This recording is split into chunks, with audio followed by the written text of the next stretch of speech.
Evelyn Carter was a woman the Montana town of Rockford Springs could not forget, even if she wished they would. Towering at nearly 7 feet tall, with shoulders broad as a barn door and hands that could fell a tree in 3 strokes of an axe, she had always stood out. People whispered about her when she passed through town, buying flour or diesel. They said her size was unnatural, a blessing for hard work but a curse for everything else. Since her husband's accident, she'd made herself scarce. Her log cabin sat 2 miles past the last dirt road, surrounded by silent pines. The cabin had been built for 2, and every creak of the wooden floor reminded her of Jack Carter, a man nearly as tall as she was, with a laugh that carried like wind across a wheat field. They'd built their home by hand, splitting logs in summer heat and sealing them with tar in winter frost. After his death in a logging accident, Evelyn rarely ventured past her property. Her days were quiet routines, chopping firewood, tending the vegetable garden, and feeding the stray cat that wandered onto her porch at dusk. One morning in late September, Evelyn woke with a dull ache between her shoulder blades. At first, she blamed the previous day's work. Hauling a half-quart of firewood uphill was bound to leave muscles sore. But when she reached back to massage the spot, she felt something strange. Beneath the skin was a small, hard lump, about the size of a marble. She frowned, shrugged it off, and went about her chores. Still, she found herself touching it absent-mindedly throughout the day, feeling its firmness. By the 3rd day, the lump had grown to the size of a walnut. The ache had sharpened into a persistent throb, pulsing in rhythm with her heartbeat. She tried sleeping on her stomach, but the pressure only worsened. She thought of driving into town to see the doctor, but the idea of explaining her life to strangers, sitting under the harsh lights of the clinic, filled her with dread. She told herself she would give it another day, maybe 2.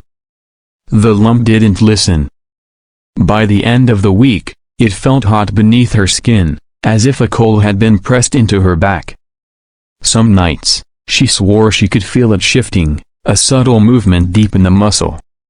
The sensation unsettled her enough that she avoided lying still for too long.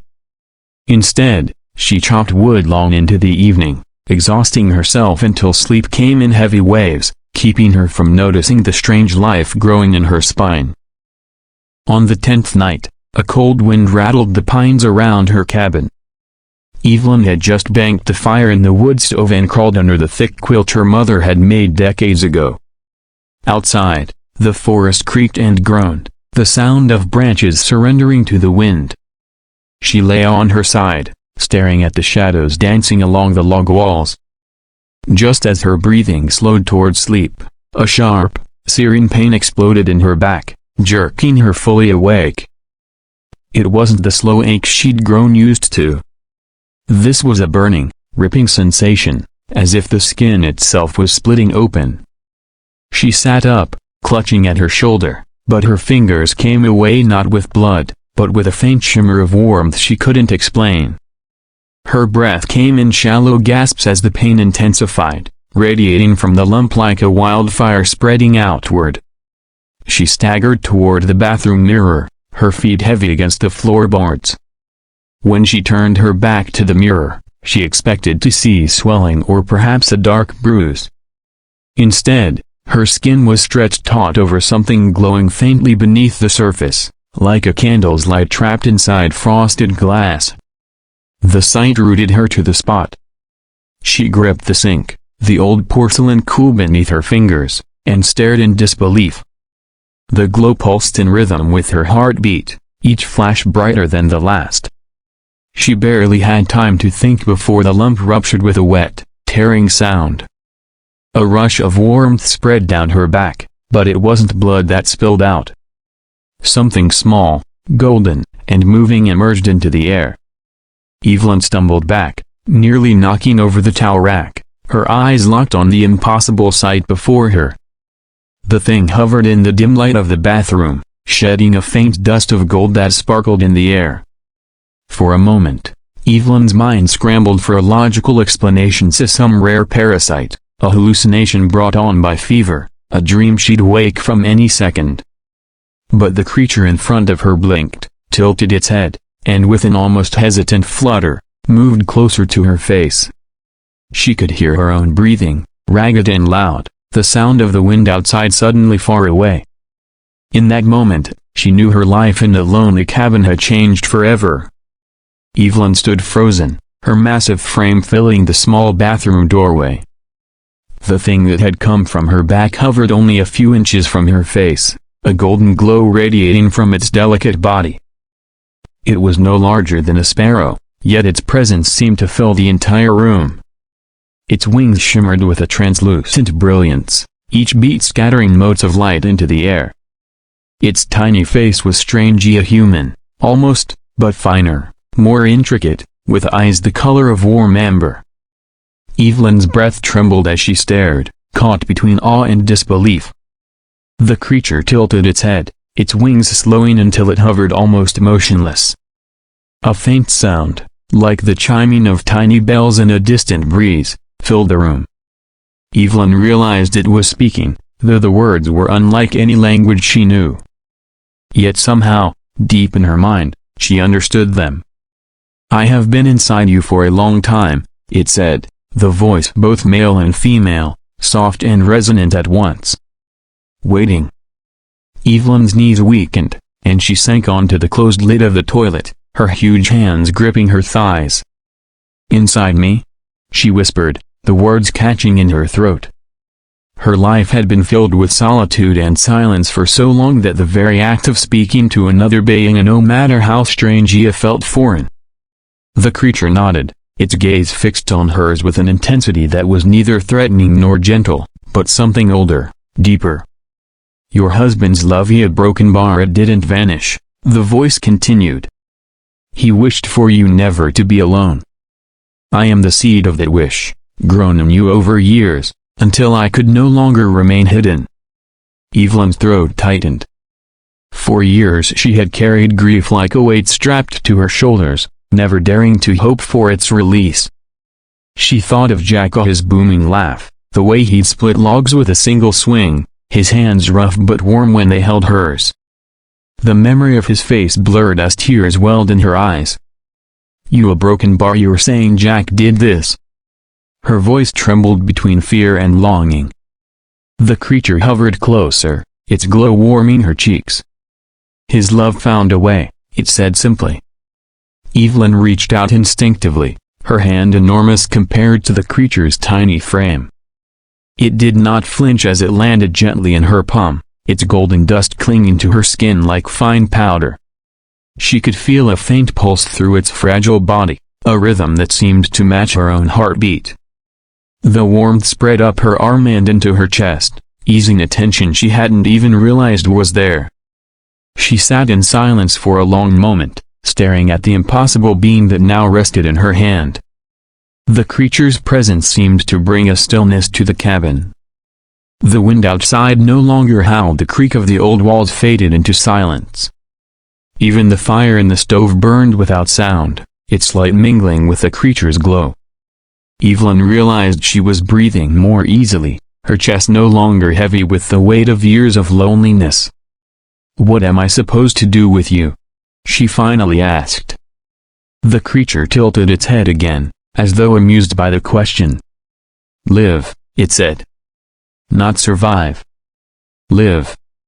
The next days unfolded like a dream.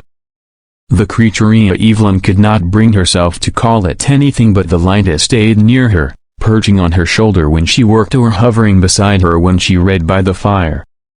It spoke rarely, but when it did, its words lingered in her mind like the aftertaste of something sweet.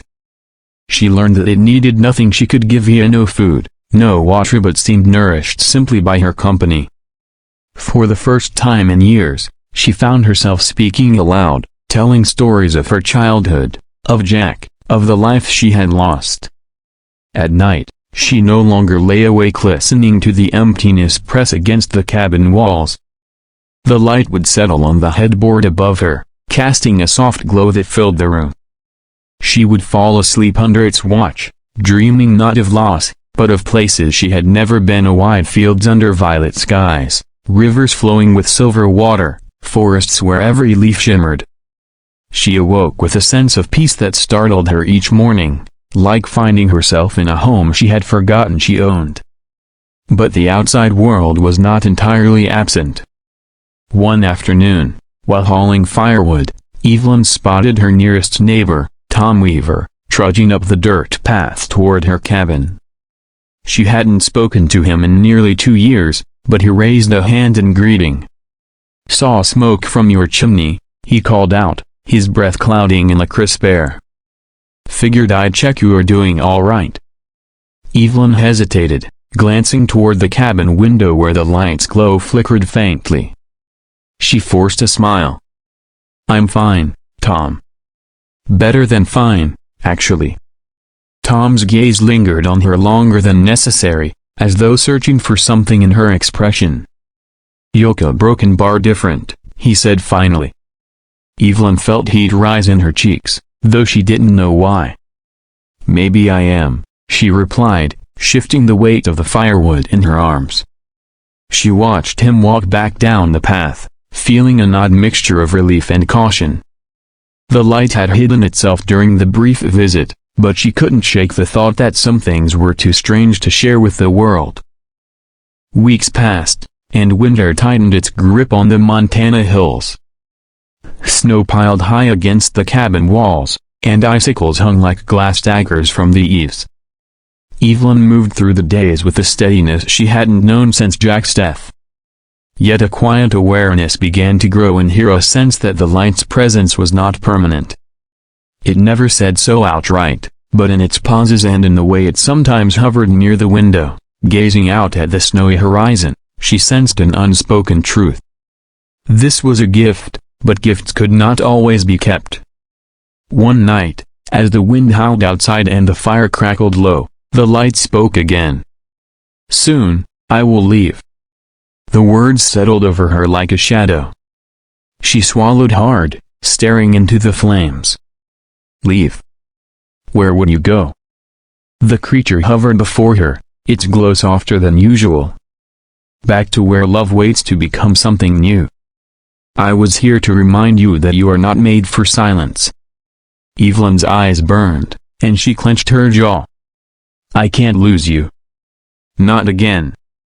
The light drifted closer until it rested in her open palm, its warmth more intense than ever. "You will not lose me," it said. "I am in you now, the way I was before you saw me. You will carry me, not as a weight, but as a spark." Evelyn nodded slowly, though her heart ached. They sat together in silence, the only sounds the wind against the cabin and the faint hum of the creature's wing. She realized then that grief had not left here, it had simply made room for something else. The next morning was impossibly clear, the sky a hard, bright blue. Evelyn stepped outside with the light perched on her shoulder. They stood together in the snow-covered yard, breath steaming in the cold air. Without warning, the light lifted from her shoulder and rose higher, its glow intensifying until it was almost too bright to look at. She raised a hand to shield her eyes, her chest tight with both sorrow and gratitude. Then, with one last chime like a distant bell, it vanished into the sky. Evelyn stood there for a long time, staring at the empty blue above. The cold eventually drove her back inside, but the cabin no longer felt empty. The quiet was not the oppressive silence it once was, it was a space she could live in, breathe in. She lit the stove, brewed a pot of coffee, and sat by the window, watching the wind scatter snow across the yard. Somewhere deep inside her, she felt a warmth that would not fade. The giant widow was alone again, but not lonely.